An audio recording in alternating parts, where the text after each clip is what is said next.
In the winter of 376 AD, something happened on the northern bank of the Danube that Roman administrators had never seen before and had no protocol for.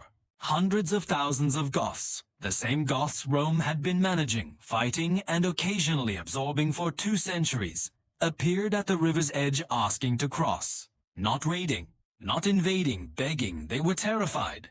And the thing they were terrified of was still somewhere behind them, out on the steppe, moving west. Roman sources describe Gothic leaders weeping. Something was coming from the east, like a storm with no edge. Within 2 years, those same Goths, desperate, starving inside Roman territory, massacred a Roman army at Adrianople and killed Emperor Valens. That battle is usually where Rome's fall begins. But the actual beginning was something nobody in the Roman world had a name for yet. The Huns. And nobody, not then, not now, fully understands where they came from. That gap between the terror they caused and the mystery of their origins is what I cannot stop thinking about. Within a single generation of entering the European historical record, the Huns triggered the largest forced migration in the ancient world, permanently destabilized the Western Roman frontier, and set in motion events whose endpoint was the fall of the Western Empire in 476 AD. We still don't know what language they spoke. We can't locate their homeland with certainty. We have almost nothing in their own hand. For a people this consequential, that silence is extraordinary. And it's exactly where the most interesting questions live, right? So let's start with the origin problem. Because it's genuinely strange how unresolved this is. The dominant hypothesis, and it is a hypothesis, not a settled fact, is that the Huns were either descended from or directly connected to the Xiongnu, a powerful nomadic confederation that dominated the eastern steppe and clashed repeatedly with Han Dynasty China from roughly 200 BCE onward. The Xiongnu are well documented on the Chinese side. Chinese sources describe them in detail. Their military tactics, their political structure, their raids on the northern frontier that eventually contributed to the construction of what became the Great Wall. And then, around the 1st and 2nd century CE, the Xiongnu Confederation fragmented. Some groups were absorbed by China, some moved west, and then, roughly 2 centuries later, the Huns appear in European sources. Same general direction of travel, some overlapping cultural practices, similar military tactics. The timing works. The geography is plausible. But here's the problem. The distance between the Eastern Xiongnu and the Western Huns, in time, in space, in documentation, is enormous. The Huns left almost no written records. We have a handful of names, a few words preserved in Roman and Byzantine sources. Linguists have argued for over a century about whether these fragments point to Turkic, Mongolic, or something that fits neither family cleanly. Some researchers propose Hunnic may have been a near isolate, a language with no close surviving relatives, like Basque, in a completely different context. We genuinely don't know. That's not a failure of scholarship. That's an honest assessment of what the evidence allows.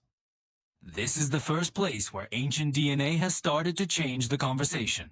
And I want to be precise about what it has and hasn't shown, because this matters.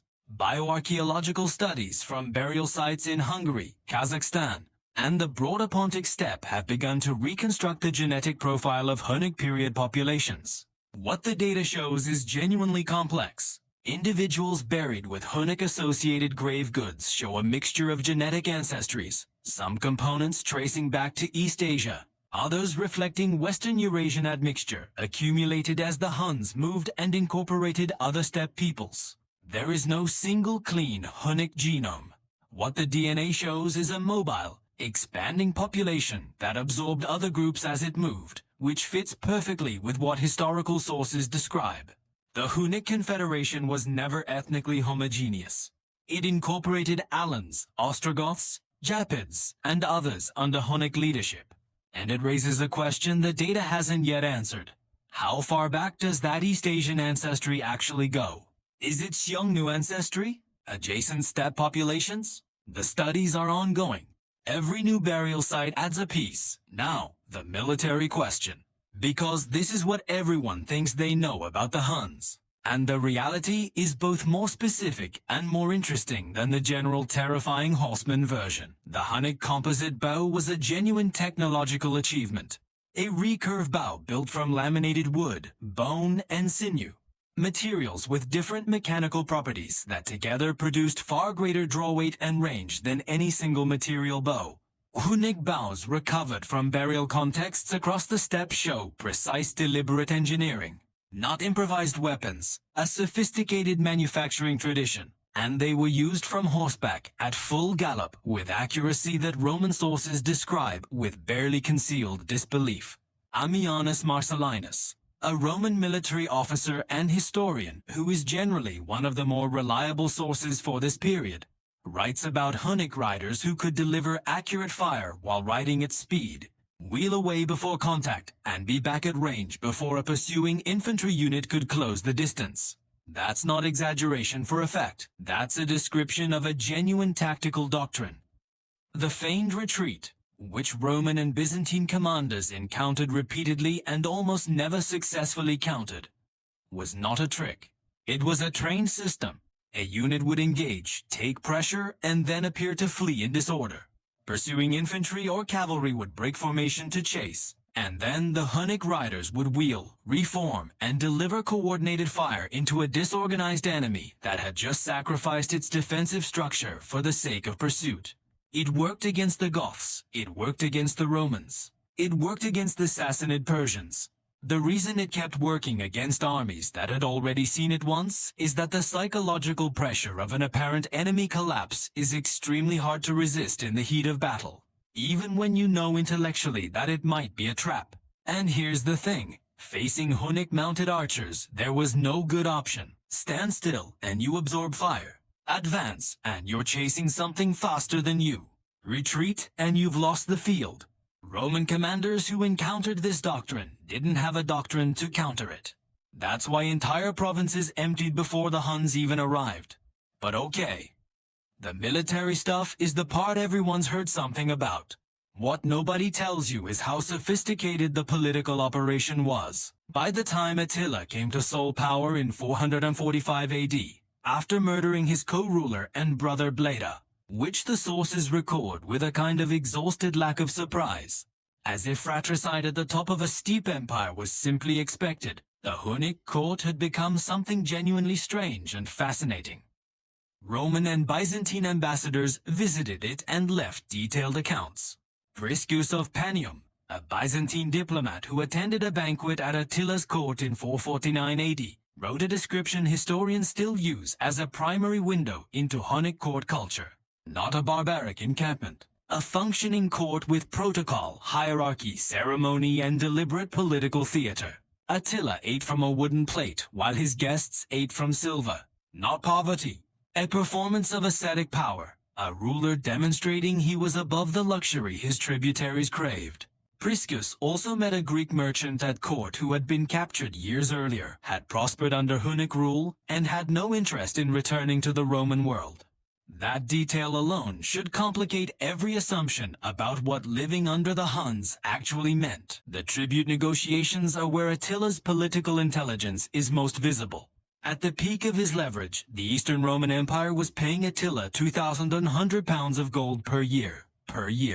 To put that in perspective, Roman soldiers at the time were paid roughly 5 solidi annually, and a solidus weighed about 4 grams of gold. The annual tribute to Attila was the equivalent of the salary of somewhere around 40,000 Roman soldiers. Not a one-time payment, an annual commitment, extracted not through a decisive military victory, but through the sustained threat of one. Attila understood that the threat of destruction was more valuable than actual destruction, because a destroyed Rome pays no tribute. A frightened Rome pays whatever you ask. That is not the reasoning of a warlord. That is the reasoning of someone who understood economic leverage. If your brain is still tracking all of this and you haven't already gone to look up Priscus of Panium yourself, hit subscribe. We go this deep on lost peoples, forgotten empires, and the history that didn't make it into the textbooks. Every single week. The skull elongation practice is the thing that tends to stop people when they first encounter it. And I want to handle it carefully, because it's been sensationalized in ways that obscure what the archaeology actually shows. Artificially elongated skulls, produced by binding an infant's head during the period when the skull is still forming, appear in Hunnic-associated burial contexts across a wide geographic range, from the Hungarian plain to the Caucasus to Central Asia. It's not a Hunnic invention. The practice appears in other cultures across Eurasia and the Americas. But in the Hunnic context, the archaeological evidence suggests it was a marker of status or identity, a physical modification that distinguished certain individuals within the social hierarchy. Not everyone in a Hunnic burial context has an elongated skull.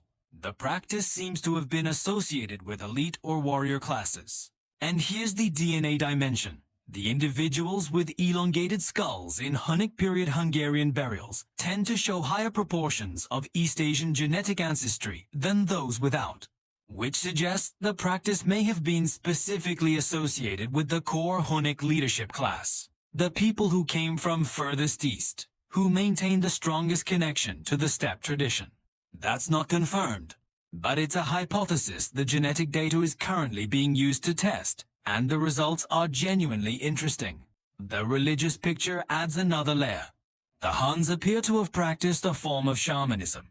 The evidence is indirect, coming from descriptions of ritual practices in Roman and Byzantine sources, and from the material culture of burials, with shamans functioning as political as well as spiritual figures.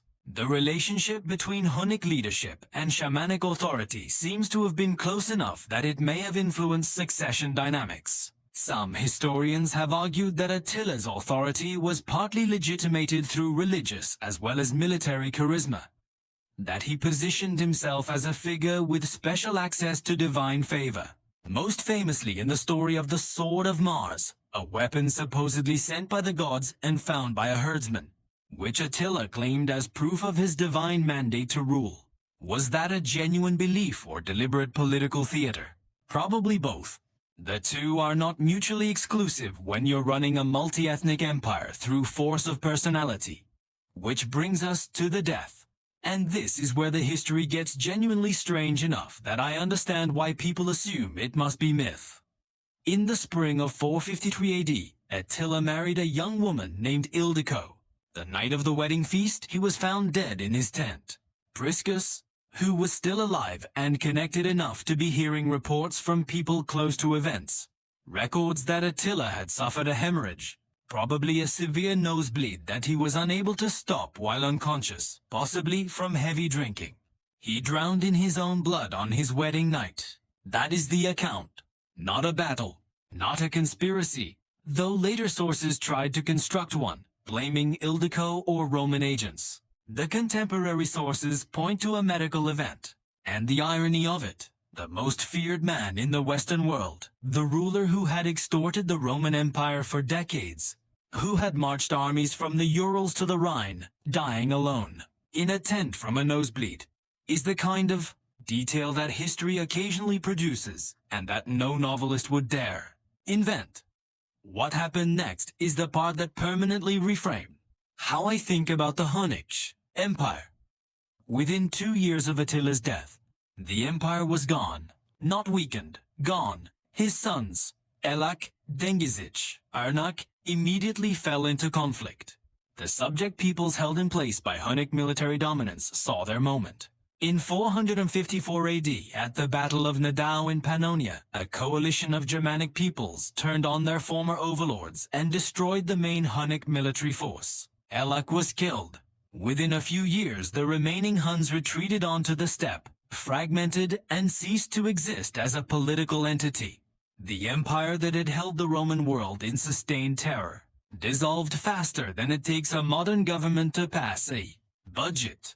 And this is the second DNA revelation, the one that answers a question the written sources couldn't. Ancient DNA analysis of post-Hunnic burial populations in the Hungarian plain shows significant genetic continuity with the Hunnic period populations. The people who lived under Hunnic rule largely stayed after the political structure collapsed, absorbed into Gepid and later Avar configurations. The East Asian ancestry component associated with the core Hunnic leadership diminishes sharply in post-collapse burials, suggesting the Hunnic elite specifically died, fled, or was absorbed. But the broader population continued. History recorded the political collapse. The DNA records what happened to the actual people. They are not the same story. And that gap between political history and population history is exactly what ancient genomics was built to. Close. Before we close this out, drop a comment and tell me which part of this genuinely surprised you. Was it the tribute math? 40,000 soldier salaries every year just to keep Attila from crossing the Danube? The skull elongation data and what the genetics are showing about who practiced it? Or the collapse? The fact that an empire a century in the making lasted less than 2 years without the one person holding it together? Because here's what stays with me after going through all of this. The Huns are remembered as pure destruction, the scourge of God, the end of civilization. And what the evidence actually shows is a people of extraordinary complexity, militarily innovative, politically sophisticated, culturally syncretic, genetically diverse, who triggered the most consequential demographic transformation in European history and then vanished so completely that we are still arguing about what language they spoke. The DNA is filling in parts of the picture that the silence of the historical record left blank. And every new burial site, every new genome, every new analysis adds detail to something that is still fundamentally mysterious. A people this powerful, this consequential, and this opaque. The gap between what they did and what we know about them is itself the most historically interesting thing about them. And I suspect we are only at the beginning of understanding it.